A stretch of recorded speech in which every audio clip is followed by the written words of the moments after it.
নমস্কার বন্ধুরা, আরও একটি নতুন ভিডিওতে আপনাদের সবাইকে স্বাগত।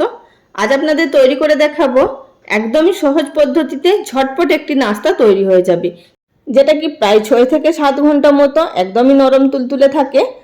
এটি আপনারা স্কুল, কলেজ, অফিসের টিফিন বক্সেও নিয়ে যেতে পারেন, আর এটি কিন্তু তরকারি ছাড়াও খাওয়া যায়। তো বন্ধুরা, সবার প্রথমে এখানে আমি দুটো মাঝারি সাইজের আলু নিয়েছি। আলুগুলো সিদ্ধ করে নিয়েছি আগে থাকতে, আর আপনাদের সিদ্ধ করা দেখালাম না, ভিডিওটা অনেকটাই বড় হয়ে যাবে। তো এই সিদ্ধ করা আলুগুলোকে একটি গ্রেটারের সাহায্যে গ্রেট করে নিচ্ছি। আপনারা চাইলে মেশারের সাহায্যেও মেশ করে নিতে পারেন বা হাত দিয়েও চটকে নিতে পারেন। এবার এর মধ্যে দিয়ে দিচ্ছি হাফ টিস্পুন পরিমাণ গোটা জোয়ান। জোয়ানটাকে হাত দিয়ে এইভাবে একটু ঘষে নিয়ে দিয়ে দেবো, এতে করে ফ্লেভারটা খুব ভালো বেরোবে। তার সাথে দিয়ে দিচ্ছি হাফ টিস্পুন পরিমাণ মতো চিলি ফ্লেক্স। এটি কিন্তু সম্পূর্ণ অপশনাল, আপনারা ইচ্ছে করলে দেবেন, না ইচ্ছে করলে না দেবেন। আর এখানে পুরোটা কিন্তু কাঁচা লঙ্কা কুচি দিয়েও করতে পারেন। আর দিলাম তার সাথে দুটো কাঁচা লঙ্কা কুচি, হাফ টিস্পুন পরিমাণ গোটা জিরে, আর দিয়ে দিচ্ছি এখানে হাফ টিস্পুন পরিমাণ কালো জিরে। কালো জিরে এবং জোয়ানের ফ্লেভারটা কিন্তু দুর্দান্ত বেরোবে। দিয়ে দিলাম 2 টেবিল চামচ পরিমাণ ধনেপাতা কুচি, আর তার সাথে দিয়ে দিচ্ছি এখানে 1 বাটি প্রথমে ময়দা দিলাম, তারপরে দিয়ে দিচ্ছি এখানে 1 বাটি পরিমাণ আটা। আপনারা এখানে আটা ময়দা দুটোই একসাথে ব্যবহার করতে পারেন, বা এখানে শুধু আটা বা শুধু ময়দা দিয়েও করতে পারেন। তো এবার এর মধ্যে দিয়ে দিলাম 1 টেবিল চামচ পরিমাণ সাদা তেল, আর দিলাম স্বাদ মতো নুন। প্রথমে এইভাবে হাত দিয়ে সমস্ত উপকরণগুলোকে মিশিয়ে নেব। প্রথমে জল দেবেন না, না হলে কিন্তু আঞ্জাত বুঝতে পারবেন না, তা না হলে একদমই নরম হয়ে যাবে। তো প্রথমে এইভাবে হাত দিয়ে একটু মিশিয়ে নিলাম, আর আলুটা যেহেতু দেওয়া আছে, ডোটা কিন্তু এমনি নরম হবে। এবার মেখে নেওয়ার পর বন্ধুরা, এর মধ্যে অল্প অল্প জল দিয়ে একটি ডো তৈরি করে নেব। আর এখানে কিন্তু আমাদের আলুটাকে আলাদা করে কষিয়ে নেওয়ারও কোনো প্রয়োজন নেই, আর তাতেও কিন্তু এটি খেতে ভীষণই টেস্টি হয়। আমি এর মধ্যে কিন্তু কোনো রকম মশলা ব্যবহার করিনি। আপনারা চাইলে এখানে পেঁয়াজ কুচি, আদা কুচি, রসুন কুচি অবশ্যই ব্যবহার করতে পারেন। তবে আমি আজকে এটি সম্পূর্ণ নিরামিষভাবে তৈরি করছি, আর নিরামিষে করতে চাইলে আদাটা গ্রেট করে দিতে পারেন। তো বন্ধুরা, এখানে আপনারা দেখতেই পাচ্ছেন আমি অল্প অল্প জল দিয়ে কিন্তু এখানে মেখে নিচ্ছি। আমার এখানে মেখে নেওয়া হয়ে গেছে। এবার এর মধ্যে সামান্য পরিমাণ তেল লাগিয়ে নেব এবং এটিকে ঢাকা চাপা দিয়ে রেখে দেব রেস্টে প্রায় 10 মিনিট মতো। রেস্টে একটু রেখে দিলে ডোটা একটু সফট হয়ে যায়, আর যখন আমরা পরোটাগুলো তৈরি করব তখন কিন্তু পরোটাগুলো ভীষণই সফট তৈরি হবে।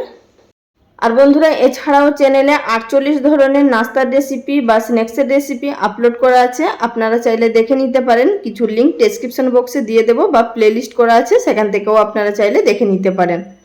আমিষ নিরামিষ সব ধরনেরই আপলোড করা আছে।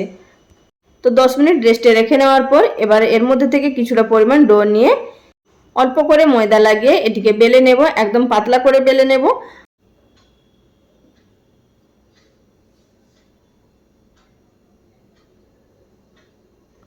তো বন্ধুরা, আমার এখানে বেলে নেওয়া হয়ে গেছে একটি, আপনাদের দেখিয়ে দিচ্ছি আমি ঠিক কতটা পাতলা করে বেলে নিয়েছি।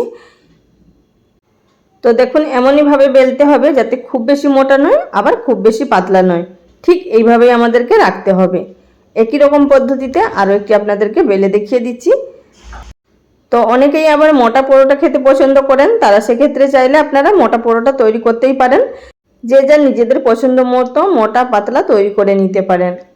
তো বন্ধুরা, ভিডিও চলাকালীন ছোট্ট একটি অনুরোধ, যদি চ্যানেলে কেউ নতুন দর্শক বন্ধু হয়ে থাকেন আর ভিডিওটি দেখার পর যদি আপনাদের ভালো লাগে, চ্যানেলটি সাবস্ক্রাইব করে নেওয়ার অনুরোধ রইল।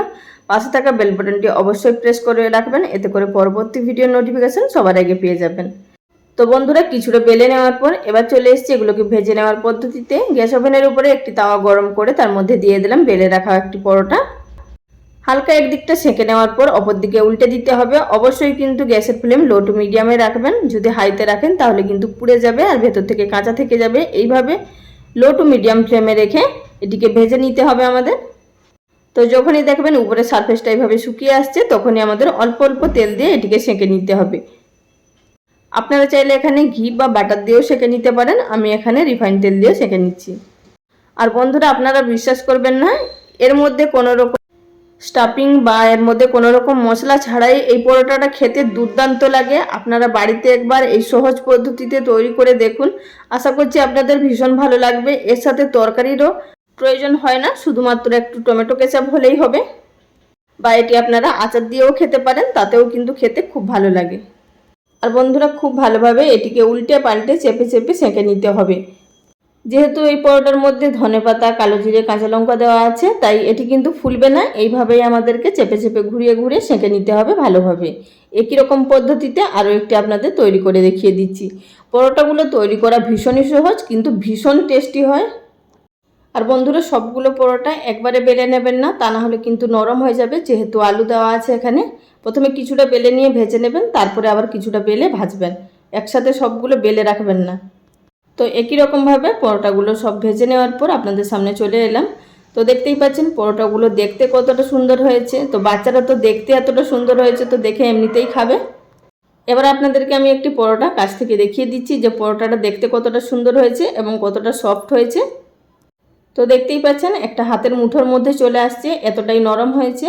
আর কতটা সফট হয়েছে সেটাও আপনারা বুঝতে পারছেন। তো বন্ধুরা, আর দেরি না করে বাড়িতে ঝটপট বানিয়ে ফেলুন এই সহজ পদ্ধতিতে দুর্দান্ত স্বাদের পরোটা। আজকের ভিডিওটা এখানেই শেষ করলাম। সবাই ভালো থাকবেন, ধন্যবাদ।